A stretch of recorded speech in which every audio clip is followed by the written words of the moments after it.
you posted on LinkedIn 5 years ago, this, right? Deep research and scrolling for this one. But so you launched Limeo when you were living in central London, and then you didn't take a salary for the first year, as you mentioned then. Me too, as well. When I set up my company, I haven't taken any money out of it. And instead, taking that money, reinvesting it back into the company, because you're not starting a company so you can make this much money. You're starting it so eventually you can make this much money. Right? I think most people don't understand that struggle of like starting a company and not having any money, because you started and then had your kid like the next year. Exactly. So my wife was pregnant when I started my business. Wow. We got baby, new house, quit job, started business, all in like a couple of months. So it was like a decade of struggle in like a quarter or something, right? And I think that entrepreneurship, it seems sexy in the movies, like you watch like Steve Jobs and you're like, I'm going for the Steve Jobs attire today as well, but but you watch him and you're like, oh, that's great, I'm going to start something and it'll be a unicorn, I'll be a billionaire next year, right? It's not the case, is it? No, it's not going to happen. Tell me a little bit about the struggle, like the grind, and because people watching, people listening, if they're thinking about starting a company, like most people like almost shouldn't, because they just don't know what they're getting into. Tell me about that journey. Yeah, it's good. The grind is huge, right? And my wife said, the one thing that I think, she said that more in the early day, but she said the thing with you is you're really persistent and you have a lot of grit. And that's really important, because if you don't have it, it's just not a fun journey. There's fun moments and there's cool moments, but most of it, 95% of it is just grit and not that fun. So I don't think it's for everyone.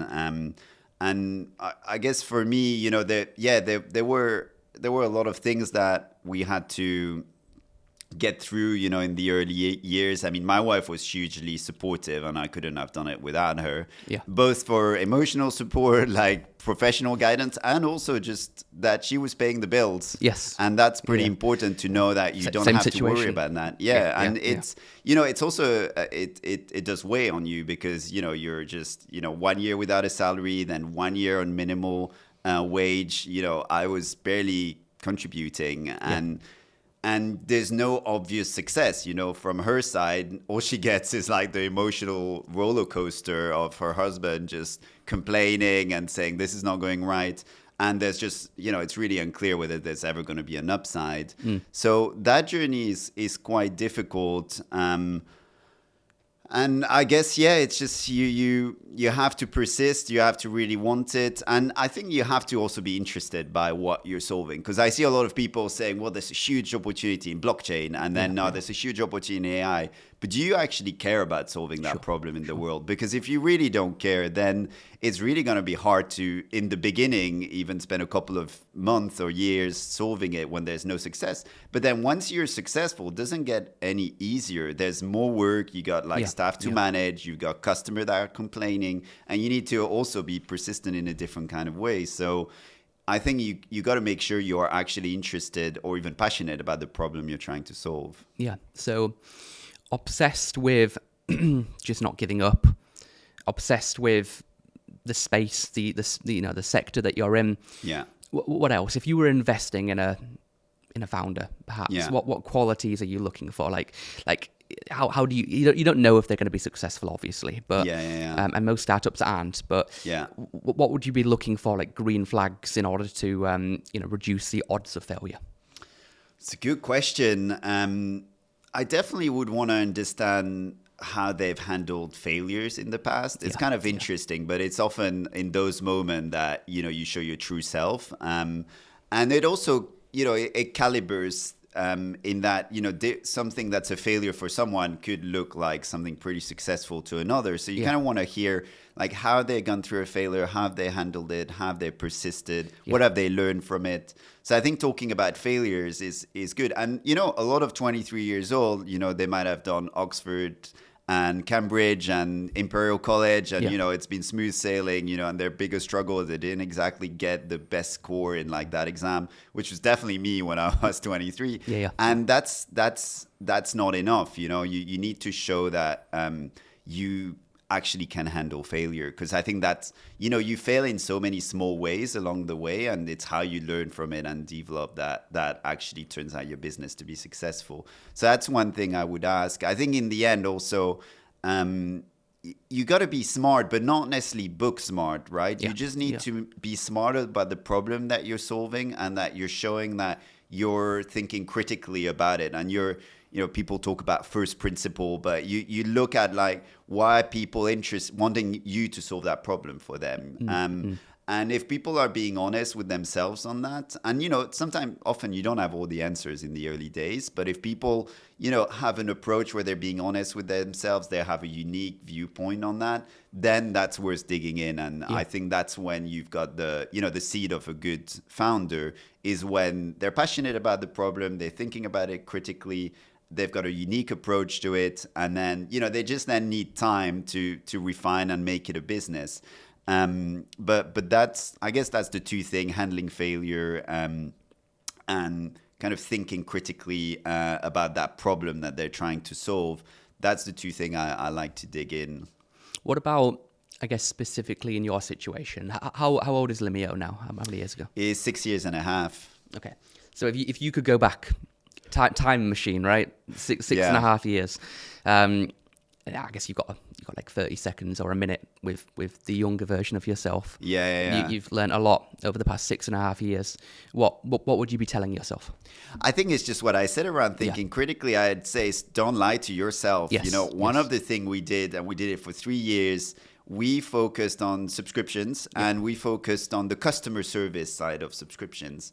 And it's hugely important, but if you think about it critically, most businesses nowadays, they want you to buy online and they want you to then self-serve online. It's cheaper, customers happier, it's a better experience. That's where our focus should have been from the get-go. And we kind of lost 3 years with that customer service focus, which interestingly was a bit driven by the fact that we got an initial customer in that space. It kind of paid the bill. And so we doubled down on it. And ultimately, it gave us a chance to live another day and find that, actually what this customer cared about customer service, but what everyone else cares about is the online experience. But, I think the first few years, I wasn't necessarily thinking critically and thinking, well, customer service is important. And, every company, you look at adverts, they're always talking about their customer service and how great it is. But then when you actually call the hotline, you get no answer for like 15 minutes. And it's where the money is, right? People put ultimately, you can listen to the talk, but you got to see what the companies are actually doing, and where they're putting their money is in the online bit. And I think I wasn't thinking, critically enough. And I wish... looking back, I wished we had made the jump a bit quicker. But it's a journey, and sometimes you gotta fail to learn, something about your business. But that's the one thing going 5 years back. It's just think a bit more critically. What are the companies out there valuing in the problem you're solving? The focus was not in the right place, basically. We still do it, but now it's kind of a secondary focus for us. Sure. The main focus is more on the online experiences. I meet so many founders who are too stubborn to admit that they are wrong and then pivot. Yeah. And it's so important. Like Twitter, now X, started as a podcasting app. Yeah. So many, massive successful businesses are completely different to what they were originally, right? Yeah. And it's just being critical, and you keep mentioning failure. I think that's really important, because when you fail, I'm going to sound like a cliche here, but you've kind of got the two choices, right? You can give up, or you can learn from that and kind of change and adapt and iterate and keep going, right? Most people choose the former. They go, oh God, I've tried for 2 weeks, it's not working, and I filmed 3 podcast episodes, nobody's listening, why is nobody buying my thing, right?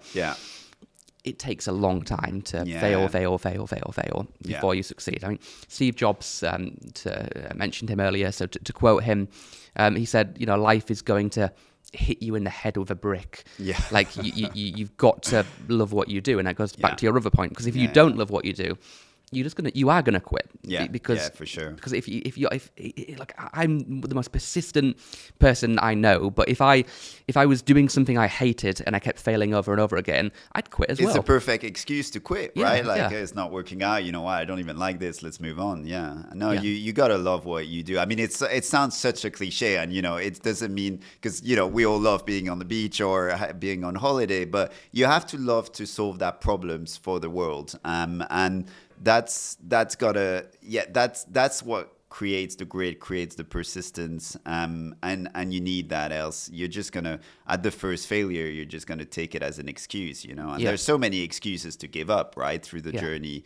And there's few reasons to persist, because like your family says, why are you doing that? Your bank account say, can you stop and get a job? And all these things add up, and there's very few people who are actually truly supportive, and I think one thing I like to mention, to persist also, you sometimes need good guidance or good mentor or people who get it. Yeah. And those are rare. And for us, there was one, he was one of our lead investor when we did an angel round, called Michael Pennington. And he was the co-founder, one of the co-founder of eBay.